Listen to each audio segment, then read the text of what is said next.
Well, if members decide not to take industrial action, and that is not the avenue, then obviously we will need to consult our membership on what it is that they would like us to do, whether they want us to lower a negotiating position or a negotiating expectations, but all of that is something which it is the steer of the members. They decide what the next stage would be. I mean, I might be personally very, very confident that and that the strike action option is going to be successful, but at the end of the day that is the decision of the members. Now whatever it is they decide to do is where we have to take it, and then we will have to explore what avenues which do not involve industrial action we would need to undertake, or rather undertake because that's what our members would want us to undertake in order to put whatever pressure we can on government at the negotiating table. So your feeling is that the vote will be in favour of action should it get to that?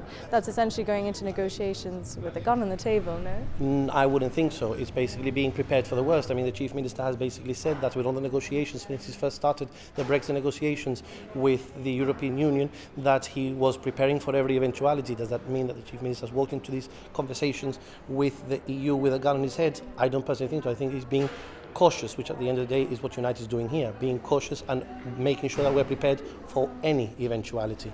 Now, we are going into these negotiations in all good faith and trying to secure the best possible deal, which works not only for our members but also works with government. But at the end of the day, it would depend on whether government wants to walk into those negotiations with a feeling that it's got its hand, a gun at its head, or whether it wants to go looking for the best possible outcome or not. But that is something you're going to have to ask the Chief Minister. In an election year as well?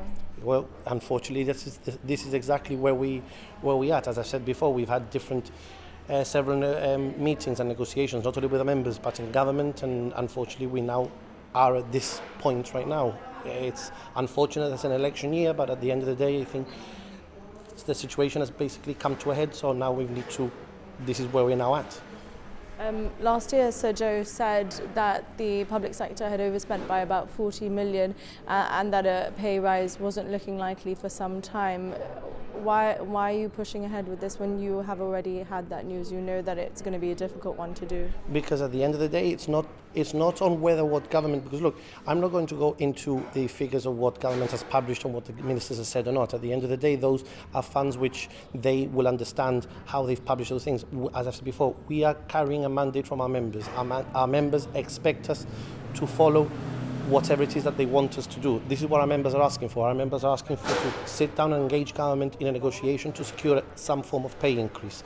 And should that not be successful, for us then to take whatever, hence the ballot, whatever action our members decide to take. So we are basically following that mandate.